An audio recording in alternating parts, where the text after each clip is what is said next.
powerful images, sure, but what if there's a deeper meaning? You see, when we view them through the lens of astro-theology, they begin to align with something a bit more cosmic, something embedded in the very fabric of the universe. Each of these horsemen correlates with the four cardinal signs of the zodiac: Aries, Cancer, Libra, and Capricorn. Now, why is this significant? Well, these cardinal signs mark the solstices and equinoxes, key points in the cycle of the seasons. As I've covered in many videos, in ancient traditions, these weren't just points on a calendar. They represented pillars of creation, cosmic forces that governed life, death, and everything in between. Aries, the ram, embodies war, symbolizing the fiery energy of spring, a time of new beginnings, but also of battles for survival.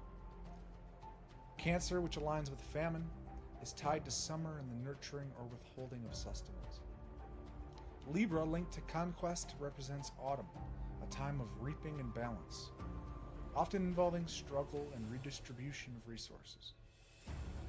Capricorn, with death, marks winter, a period of decay, rest, and the end of the cycle, making way for rebirth. So the Four Horsemen aren't just random symbols of destruction. They reflect cosmic cycles, the changing seasons, the eternal balance of life and death, and the universal forces that guide us. In astro-theology, the seven seals correlate with the seven classical planets: the Sun, Moon, Mercury, Venus, Mars, Jupiter, and Saturn, each believed by ancient cultures to govern different aspects of life. But there's another layer here too, one that hits closer to home. The seven seals can also be linked to the seven chakras, the energy centers within the human body. When these chakras are aligned and activated, they represent a journey of spiritual awakening. Each chakra, from the root at the base of the spine to the crown at the top of the head, represents a different aspect of our physical, emotional, and spiritual experience. So as each seal is opened, it mirrors the process of awakening each chakra. The root chakra connects us to our sense of security and survival, much like the first seal releasing conquest. The sacral chakra relates to emotions and creativity, resonating with the second seal's energy of conflict. And so it continues up to the crown chakra, which represents spiritual enlightenment and our connection to the divine. Now, the opening of the seventh seal, then, might symbolize this full awakening of spiritual consciousness. And this brings us to the 144,000, another intriguing symbol. Many believe this number refers to the chosen ones who will be saved. But in the context of chakras, it takes on a different meaning. You see, the chakras are traditionally depicted as lotus petals, each with a certain number of petals. When all chakras are fully awakened, they're said to have 144,000 petals in total, representing this state of complete spiritual enlightenment. So rather than a literal head count, the 144,000 represents those who have attained enlightenment and aligned themselves with the divine, those who have awakened their own inner divinity. The seven seals, then, aren't just about planetary forces or cosmic calamities. They're about personal transformation. Now let's tackle one of the more intense symbols in Revelation: the beast with 7 heads and 10 horns. At first glance, it sounds like something straight out of a nightmare, an ominous creature signaling the ultimate destruction. But when we look at this through astro-theological lenses, we find that layers of meaning speak to the interplay of chaos and order in the universe. The beast could symbolize constellations like Cetus, the sea monster, or Draco, the dragon. Both constellations have been linked to ancient stories about monstrous beings, often representing the forces of chaos lurking in the cosmos. Another interpretation ties the beast to the Pleiades, a star cluster within the constellation Taurus, known for its mystical significance across various cultures. The Pleiades, also known as the Seven Sisters, symbolize cosmic cycles and spiritual awakenings. But why the 7 heads and 10 horns? Well, in numerology, 7 is associated with spiritual enlightenment, while 10 signifies completion, or the full cycle. The 7 heads could reflect the chakras or the 7 planets, while the 10 horns might represent the wholeness of cosmic cycles, each horn marking a stage in this eternal dance between creation and destruction.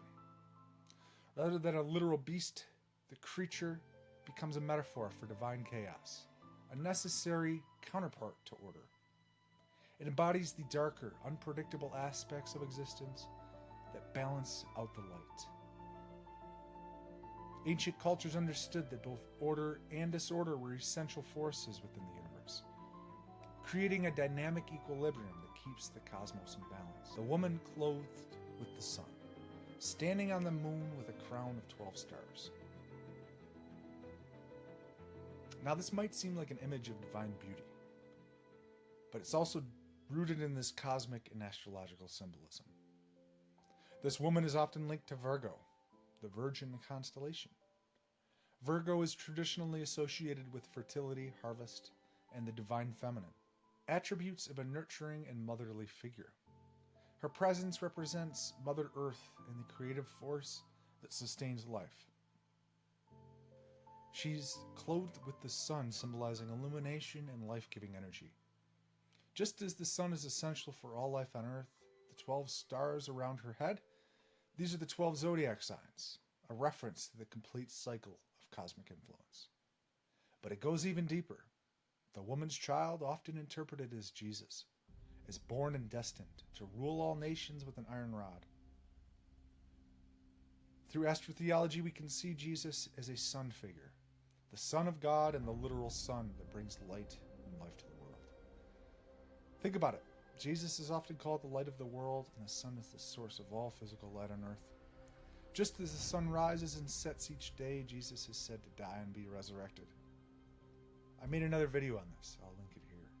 This mirrors the seasonal cycles of the sun, which were celebrated in ancient myths surrounding deities who would die at the winter solstice and be reborn as the days grew longer. So this woman clothed with the sun is not just a symbol of divine femininity. She's also a representation of cosmic unity, embodying the balance between masculine and feminine, day and night, life and death. She reflects a deeper truth, that the story of Jesus aligns with ancient patterns of sun worship and celestial cycles, connecting him to a cosmic narrative that transcends any single religion. Finally, we reach the vision of the New Jerusalem, a city with 12 gates, each representing one of the 12 tribes of Israel, and by extension, the 12 signs of the zodiac. But here's the thing, the city isn't just some futuristic utopia. In astro-theology, the New Jerusalem is a symbol of cosmic unity and a state of spiritual alignment with the universe. Let's break it down. The number 12 appears repeatedly here, just as it does in various spiritual and cosmic systems. 12 months of the year, 12 disciples, 12 hours on a clock, and of course the 12 signs of the zodiac. This isn't random. 12 is a number associated with wholeness and completion, a full cycle that represents universal order. In the context of the New Jerusalem, it represents an alignment with the celestial and spiritual realms, tying us into the very fabric of cosmic harmony. Again, there's more. The dimensions of New Jerusalem are said to align with sacred geometry, proportions like the golden ratio that appear throughout nature. From the spirals of galaxies to the shape of seashells, these proportions were revered in ancient cultures as expressions of divine perfection. New Jerusalem's structure reminds us that true spiritual enlightenment involves reconnecting with these natural patterns and finding our place within the cosmic design. In this way, it's not a physical place, but a spiritual state. It invites us to align ourselves with this divine order that permeates all things, bringing us into harmony with the rhythms of the universe. It's about becoming one with the cosmic flow, experiencing spiritual rebirth, and achieving unity with the greater whole. The message here is that salvation isn't found in escaping this world, but in rediscovering our connection to it. realizing that we're part of an intricate celestial tapestry that extends far beyond ourselves. These symbols, the Four Horsemen, the Seven Seals, the Beast, New Jerusalem, they are not just tools for scaring people into submission, they're markers on a spiritual journey that leads to self-realization and universal connection. We're talking about a cosmic dance, one where each of us has a role to play, not as isolated beings, but as pieces of something much larger. So what if instead of fearing revelation, we embraced it as a guide back to our true nature? Because here's the truth bomb. Revelation isn't about punishment, it's about awakening.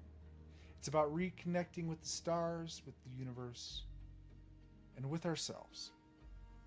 It is a reminder that we're not meant to live in fear, but to seek the light of understanding. So let's set aside the fear. Look past the veil, see revelation for what it is. A cosmic blueprint for spiritual alignment, urging us to remember that we're part of an ancient, timeless story that's been guiding humanity since the